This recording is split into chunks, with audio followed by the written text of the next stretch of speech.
Very good morning, dear valued guests. Welcome to Muscat, where we have arrived at Muscat International Airport. Local time here is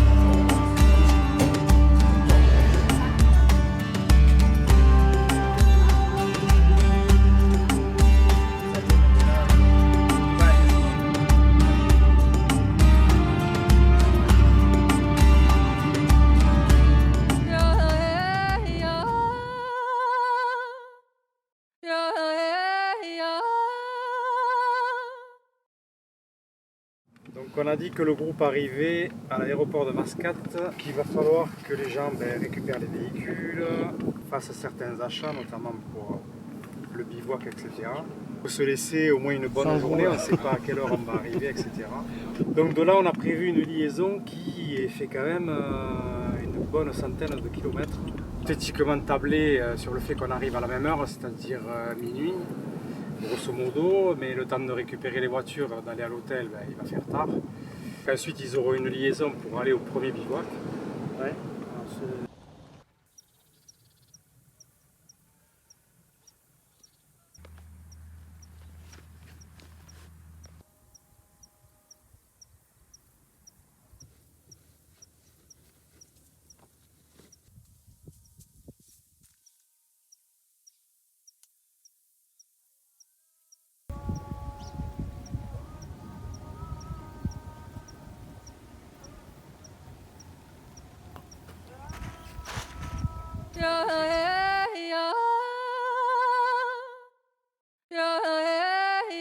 Comment tu le synthétiserais le parcours? On a essayé de fouiller sur 4-5 étapes ce fameux relief là qui est à l'est de Mascate, où sont tous les points beaucoup de points d'intérêt du pays, c'est-à-dire des wadis, des endroits, des palmeraies. Quand on a eu fouillé cette région, on descend en plein désert vers ce fameux Rub Al-Khali. On va vers l'île de Massira, où on va vers des villages de pêcheurs, où on va donc longer la côte et voir un peu la mer d'Oman.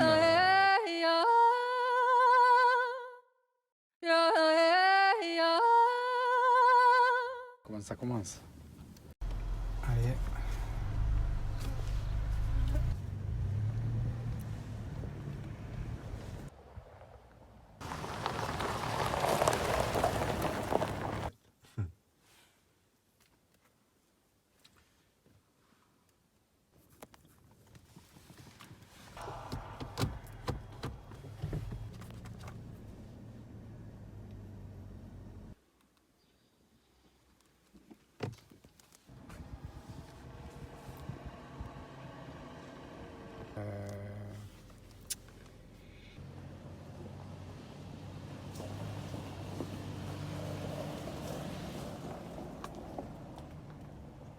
Il y a un truc qui suit tout le long. Hein. Ah, il y a une petite route, oui. Ouais. Mais dans la ville, à mon avis. Ouais. Faut pas rentrer sur la... Sors de la ville là, voir. Alors, il y en a une qui descend là. Rezoom là. C'est celle-là qui doit... Ouais, je pense. qui doit partir là, comme ça.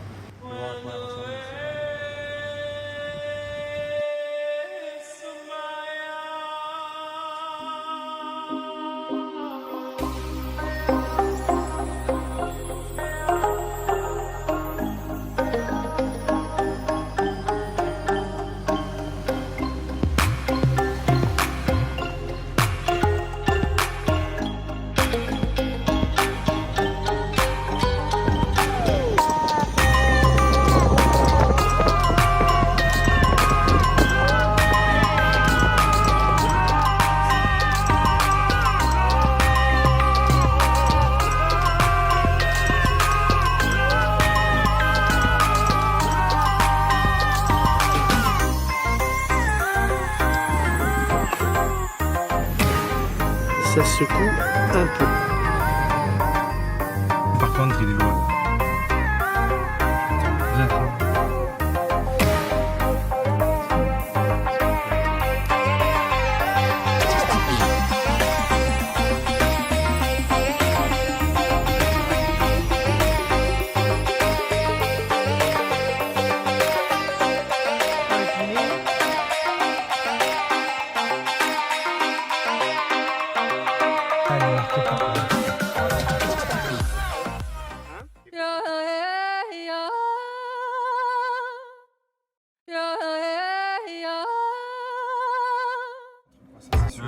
Parce que tu vois la piste qui traverse, on n'est peut-être pas obligé d'aller la chercher là. Enfin, là, je pense que ça ne va pas trop circuler. Hein. Non, ça Mais alimente celle-là, bon, les bleds que ça traverse. Ça, celle-là, c'est quand même un axe qui descend dans le sud. Alors, on cherche à boucler déjà une 11e étape et à se programmer pour la 12e. Je pense qu'avec 12 étapes, on est bon, sachant qu'on a quand même l'étape de Lille. S'il nous en faut 11, s'il nous en faut 12, on ne sait pas par rapport justement aux horaires d'arrivée et de départ du raid. Et des dates de la compagnie qu'on va choisir.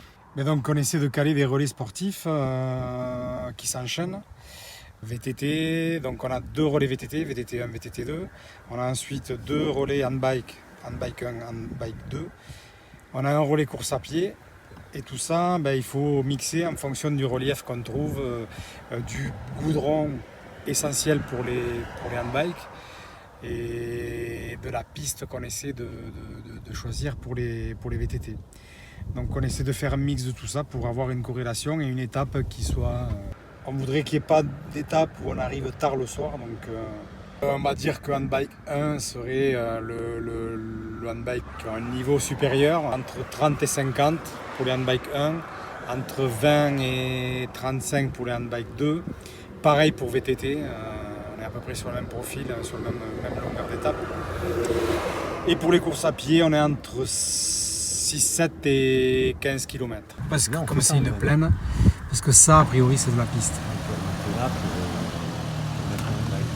Donc on essaie de faire ça. On va tirer plein sud jusqu'à la route rouge. Comme ça, on cale les courses à pied le matin. Ouais. On peut mettre un VTT 2 après. Ou un handbike si on est à la route. Ouais. Si on arrive avec les coureurs à pied sur la route. Ouais, ça va faire long, je pense. Mais ça dépend où on va être là parce que on est à 22 de VTT 2 pour la veille. Il faut trouver un bivouac qui va conditionner ça aussi. Parce que là je vois Wadi, bon tu me diras des Wadi il y en a partout là. Le truc à jouer ça serait de faire passer les coureurs à pied mais si ça passe à pied ça nous sauve. Dans le WED et tu rattrapes une piste. Passer ce barrage, on arrive sur une gorge et il y a une falaise abrupte, on ne peut pas passer. Bon écoute, on avance toujours plein sud et on voit...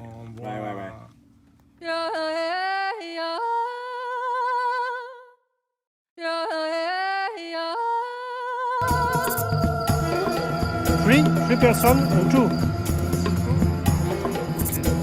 15 et 12.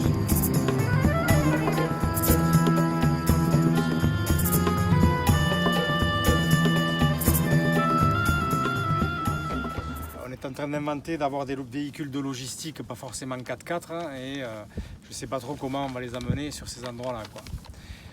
Il y aura possibilité, s'ils roulent doucement, d'aller au point de bivouac et après de faire le tour. Mais on a une grosse problématique du transport de matériel.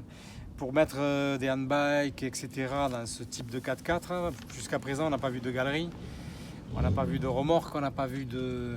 Donc on était en train de se dire qu'il fallait des véhicules logistiques qui transporteraient, un peu comme on a vécu aux Antilles, qui transporteraient le matériel popote, le matériel de sport.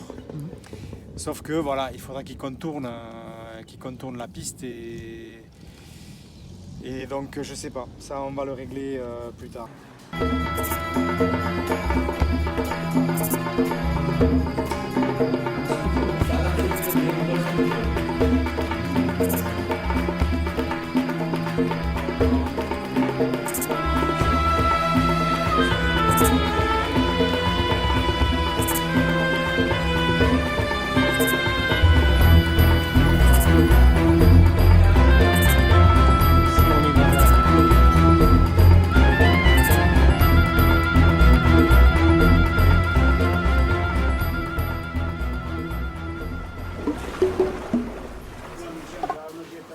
À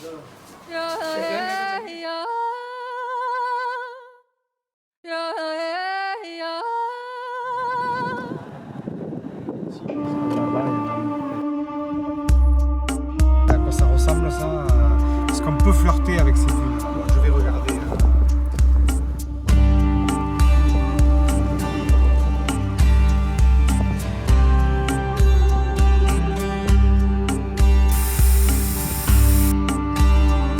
Ah, on est pratiquement ici, on va partir sur le bord et on va aller voir ce qui se passe ici.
Ça intéresse, changer son matériel. Yeah.